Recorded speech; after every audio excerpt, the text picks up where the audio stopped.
Meeting to order. You can say Is, Safety and Public Works Committee, Brainerd Council Chambers, January 20th, 2026, 7:01. We've got 3 items on our agenda, the first of which is cooperative construction agreement for Trunk Highway 210. And Mr. Habegorst. Thank you, Mr. Chair. Attached to is the cooperative construction agreement for the upcoming Highway 210 reconstruction project. The agreement lays out the construction responsibilities and cost splits for the project as well as ongoing maintenance. The agreement has been reviewed by the city staff and also the city attorney. The cost included in the estimate are just estimates at this time and will be revised once the bids are open and a contractor is selected. Staff is recommending council approve the attached agreement for the Highway 210 reconstruction project. Mr. Chair, Yes, Mr. Chadwick. would you mind if we go through this paragraph by paragraph? Anyway, Could summarize a little we bit. get some background music. something you like, you mean? No, I'm good with it. I'm a little levity here, folks. Yeah. These guys over here, huh? Any, I'd love to, Jeff. any additional comments or questions? I move to approve, Mr. Chair. I'll second. Motion, thank you. In a second, any further discussion? Hearing none, those in favor say aye. Aye. Aye, and those opposed, same sign, motion carries. All right, our second item is construction observation proposals for Trunk Highway 210. Thank you, Mr. Chair. Staff solicited proposals for inspection of the city's water main and sanitary sewer for the construction on Highway 210 project. 2 proposals were received, SEW and WSB. Staff scored the 2 proposals, and the scoring is attached to this agenda item. The cost will be split according to the construction cost. Estimates are about 85% for the water, 15% for the sanitary sewer. Staff is recommending awarding the construction observation contract for the Highway 210 reconstruction project to SEW or SEH in the amount of $268,000. All right, thank you very much. Mr. Chesak. I got a question about as-bills. Are the as-bills up to the contractor or our consulting engineer, the oversight? That is a good question that I'll probably refer to Mr. Paul. Thank you, Mr. Chesak. So it really depends on the contract. So there are specific pay items. Certainly on some MnDOT contracts, they have an as-built pay item that you actually pay the contractor to prepare the as-built. A good example of this is for the 371B and Willow Street roundabout. There was an actual pay item that referenced as-built, and that's a way that MnDOT a lot of times does their contracts. As it relates to city utility infrastructure, 9 times out of 10, city staff or the consulting engineer are going to be doing those as-builts as the construction gets completed. So if they put in a gate valve or a sewer manhole, many times the consultant will shoot it right then and there when it's being installed. And then those plans, once the project is completed, that's usually one of the last tasks that gets done is they'll take the original design file, import all the points for the as-builts and modify the plans and then stamp those drawings as as-built drawings. So from a city perspective, we always do our own as-builts. On MnDOT projects, it's very typical for MnDOT to shift that responsibility to the contractor. The contractor then hires an engineering firm to do the as-built plans. Okay, and then do we have somebody then verify what they're giving us in some way? As in consultant engineers? Anybody. I mean, whoever it might be to make sure that what we're getting is, you know, they hire a consulting engineer, the contractor does, and they put together as-bills. Can we rely on those? Yeah, I would say yes, with great certainty that, Okay. you know, the city is hiring professional services in order to be able to rely on the data that is being provided and the expert guidance that comes from consultants, so. Okay. And that would be our consultants looking at a contractor's consultant? Correct. Okay, yep. Yep. Okay, that's all I have, Mr. Chair, thanks. All right, thank you. Good questions.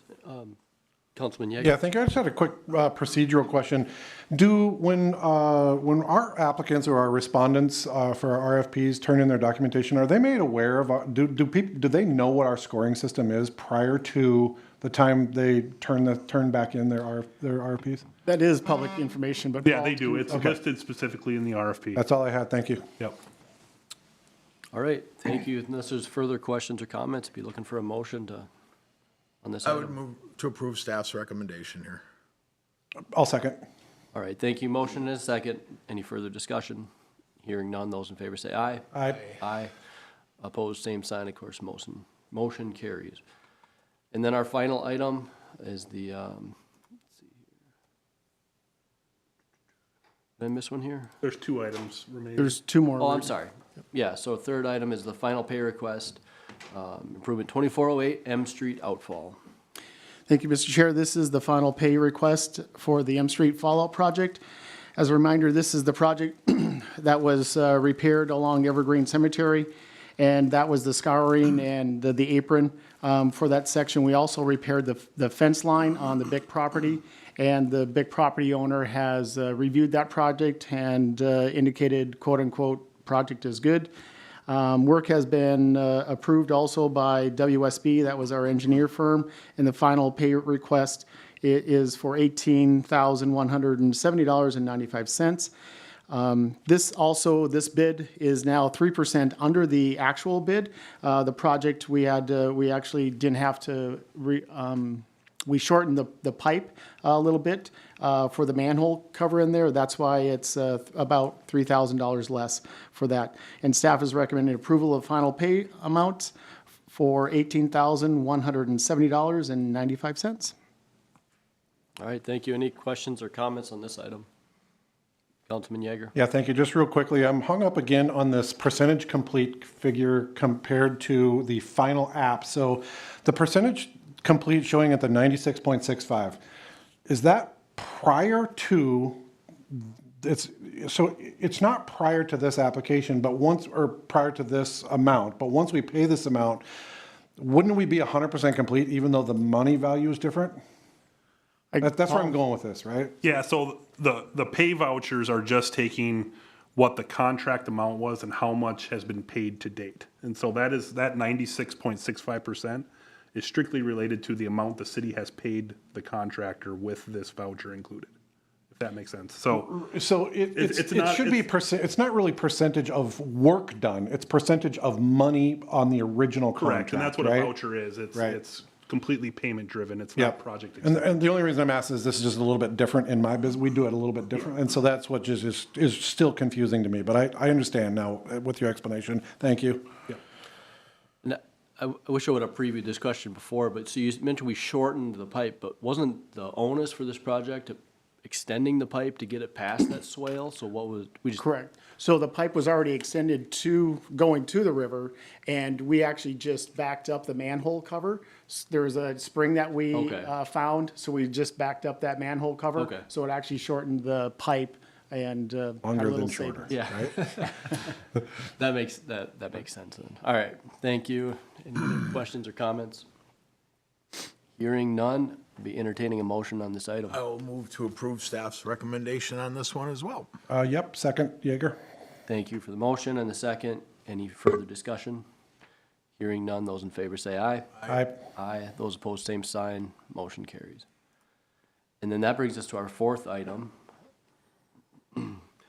Pool Engineering Services, Letter of Interest, LOI. And Paul, I believe you're taking this item? Yes, thank you, Mr. Chair. So if you'll allow me, I'm going to take a little time to first talk about what staff's hopeful process is in releasing this RFP. So tonight is the council's kind of first opportunity to look at a potential new system for the city to pursue getting under contract for professional services from our engineering firms. So what we had hoped would happen is the city council would review this tonight, provide feedback and comments if they would like to continue down the pursuit of this type of pool services. And then we would bring this same item to the Public Utilities Commission and the Park Board, and then bring it back to the city council at their first meeting in February for final approval. So just from a process standpoint, that's how staff envisions this going. So we're taking comments, feedback, questions tonight, and hopefully incorporating those into this RFP document, and then bringing them through respective boards and commissions that this might impact going to this type of pool structure, and then finally bringing it back to the city council with a final RFP solicitation. So currently, how the city solicits any type of engineering or architectural services is if we have a project either listed in our capital improvement plan or we get direction from the city council, we'll prepare what we call request for proposals document. And that is a document that lays out the scope of services we're looking for any type of design or study.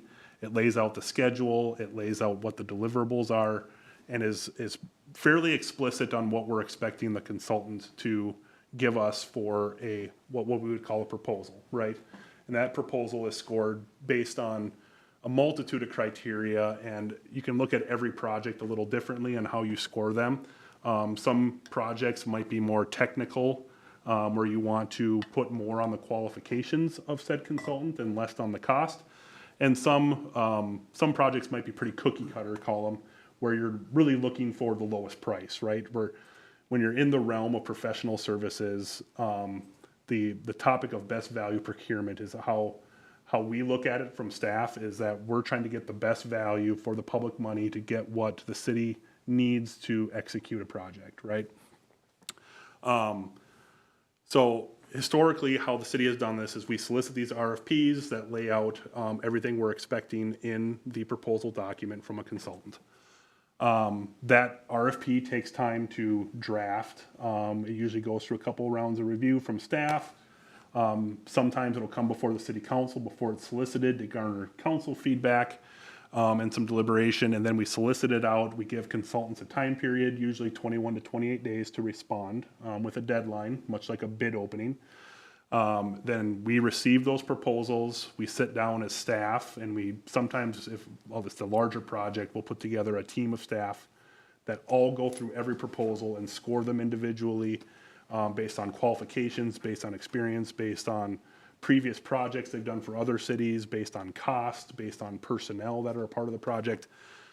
And then we come up with the score and we say, we are recommending X consultant because of these factors, right? We just went through it for the Highway 210 and for those proposals. How this process differs, and many cities use this concept to set up what can either be an informal pool or like a very formal, rigid pool structure, which means we are going out and asking consultants so there's 15 buckets of engineering services that are identified within the RFP. We're asking the consultants to pick which buckets that they feel like they are best suited to do and prepare statements of qualifications for whatever buckets they want to put their name in the hat for, right? So they would say, we want to be considered for the city's wastewater engineering projects, their street reconstruction projects, and their traffic engineering projects for that. Just as an example, they would submit a 1 to 2 page statement of qualifications that goes over who their project team is, project examples from either city projects that they've executed on behalf of the city of Brainerd or other cities, who their project personnel is, and then they would submit their rate schedules, and we would score all those proposals just based on a qualification standpoint. Once those are scored and we make recommendations for consultants that land in each one of these categories, we would bring that back to the city council to more or less finalize this pool structure, right? You have bucket 1, which is 3 engineers maybe that are in that bucket. Bucket 2 might have 2, bucket 3 has 4, and that's based on city staff review of their qualifications, their team, their past experiences, their rate schedules, kind of a conglomeration of getting all the qualifications and personnel out of the way to make contracting for the next 5 years less administratively burdensome, okay? So once the pool is finalized in the RFP, you'll notice that the city is then driving the contracting process. And so historically, when we make a recommendation to the council and the council approves it, we would request that the consultant provide us a professional services agreement that's written in their format to enter into a contract with that consultant.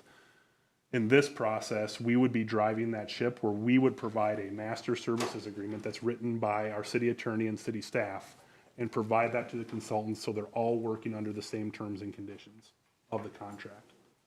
So they would be provided a draft of that during this RFP phase so they can see what they're signing up for, because it's typical of agencies to provide their own contract for these services, where historically the city has requested that each consultant send their own in. We go through city attorney review, make sure everything is copacetic for what we need it to say, and then return that back to them with red lines, where when we're driving the process, we're giving them the contract and saying, these are the terms of our master services agreement, and if you want to be in our pool, you have to accept these terms. So go ahead, Jeff. Once you establish a pool, at that point, who's ever qualified in that pool for whatever type of project we're doing, we just contact them, see if they're willing to submit us a proposal. We don't have to really put much together at that point. Exactly, yep, so we're putting together, we still put together, a task, spreadsheet, what the deliverables are, what the schedule is, but we're driving that process. We're telling them what their assumptions should be. A lot of reviewing RFPs is an art, because you're not always comparing apples to apples. Every consultant is putting different assumptions on their proposed costs to try to, based on the scoring criteria that we talked about earlier, to help drive their costs down. If you have a proposal that is very heavily scored on price, they're gonna try to make a bunch of assumptions to drive that price down. And if we go outside of what their assumption was, then they're back in front of us with a fee amendment. If we're telling them what the assumptions are, what the scope is, what the schedule is, it's very explicit in the task order what their services are. Then when we're reviewing, we can review these task orders. If we're comparing consultants, it's on a level playing field. We're telling them what the assumptions are, and then we can score these completely on a 100% cost basis once the pool is established. Should let you keep going. Go ahead. Once we've selected the consultants for each of the pools, these 15 categories, for 5 years, does that box out other consultants during that 5-year period, or do we have the discretion to add other We have consultants? the full new discretion consultants? to go out for full solicitations if we want. The pool is a process just administratively to allow less burden from a staff perspective in soliciting services, and also on the consultant side, helping to drive their costs down, because they put a lot of time and effort into these decorative, fancy proposals. That is, Yep. frankly, a lot of administrative time and effort that just drives everyone's project cost up. So we could individually go out for an RFP on a If we- separate if we proposal. wanted to. This would just be an option for us. But as far as the pools themselves, within the 5 years, could we add somebody to a new category? Okay, Yeah, we're in full control of Okay. our pool. thank you. Yeah, so I mean, staff is looking at this as a way to streamline our professional services, and every one of our boards, commissions, the city council, we all oversee professional services contracts. I see this as a very streamlined way for all of our boards and commissions to operate from the same pool structure. They would all have an opportunity to review the recommended consultants in every pool category and make approvals of that pool. So Public Utilities Commission, Park Board, City Council will all have a say in this. And then once that pool is finalized, we can go to the pool for every project for the next 5 years, or we can be selective. If the council wants to kind of step their way into it, that's perfectly acceptable. Councilman Yeager had a comment? or a Yeah, question? thank you. Thanks for bringing this forward. So I'm familiar with this system to a certain extent, probably just enough to be dangerous, but so there are aspects of this approach that I really, really like. What you laid out to me makes a lot of sense on a lot of different projects. There are also parts of this system that cause me some trepidation. One of those is that once we see that we get RFPs all the time, and we see wildly different numbers. So that is a point of concern for me. I would feel much more secure if our RFPs come back and they're always within a 5% window. We have less risk that we are leaving money on the table by just saying, this is our pool guy, we're gonna go to him, blah, blah, blah. So that's one of the concerns I have. The other concern that I have is that I feel like the environment of continually having to prove yourself or continually having to bid or for subs and vendors to continually have to bid on projects, by its own nature, creates a more competitive environment continually. So I support this, and I love the idea of cutting red tape and streamlining process, but I'd be looking for two things. I would like a threshold of money, of which once we go over that threshold, we go to a full competitive bid. And then I also feel like 5 years is way too long. I feel like it should be 2 years max, just so we recycle this in front of them, say, you know, we need to requalify you again. We want you to be in a competitive environment. We're not just going to put you in our pool for 5 years and just sign on. So that's kind of where I'm at with this. I like the idea, but I still don't want to give up too much traction in the competitive world. That's all. Thank you. Jeff? What is the dollar amount limit on professional services? There is none. There isn't one, no? Nope. There used to be, right? No, there's not. No? Okay. I mean, I would put that threshold somewhere in the, most of our consultant contracts are gonna be like 500,000 and less. We just had one for Oak Street that was over that. Those are the big projects that are 500 to $1 million to $1.5 million. So maybe my question is this, on professional services, you don't have to go out for RFPs. No, correct? you can direct select every time if you Right. wanted to.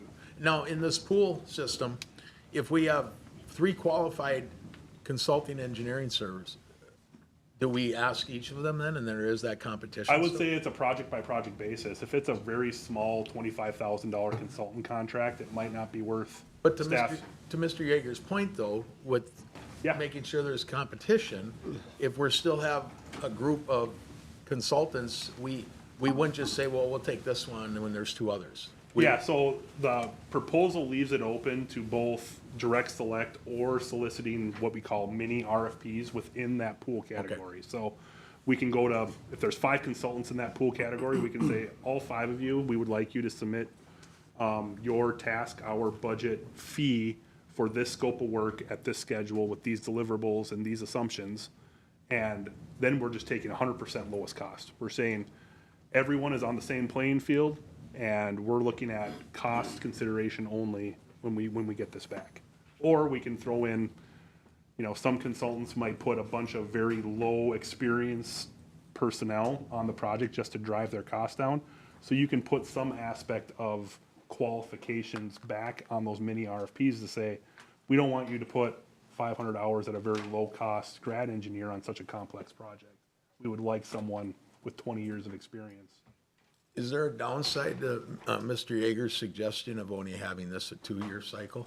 I don't think so. I think once consultants, you know, once we get through this first phase of this and get consultants into the pool and get the flow figured out of how we continually up this pool structure, if someone's not performing in a certain category, you know, during the next cycle, it might give us an opportunity to say, hey, you had a couple projects go south on you, we're gonna take you out of this pool category, and, you know, we're not gonna consider you as a part of that category anymore because you had non-performance on a couple of contracts, right? Well, based on that, if the performance was bad, let's say we did this, later this year, we have a project, we establish this pool, and we we hire a engineering firm, and they don't perform as well as we wanted them to. Can we just say, well, we're gonna overlook them, or is there a Nothing requirement? in this structure limits the city's ability to exercise its contractual authority to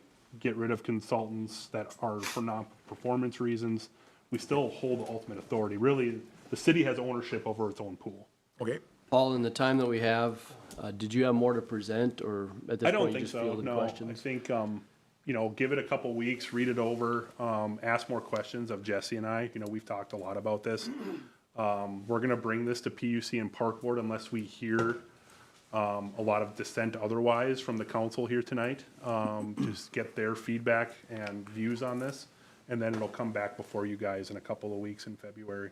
I like the proposal that you've put together. I think it gives us maximum efficiency to streamline for staff, but it also keeps all of our options open. I like the 2-year. I do like that idea of keeping things fresh, so if we could maybe explore that.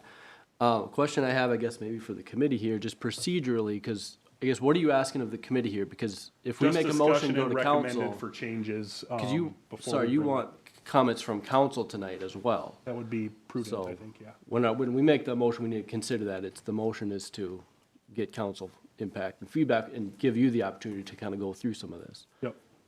So it's not just a motion and a second, and then we need to give you the opportunity to speak.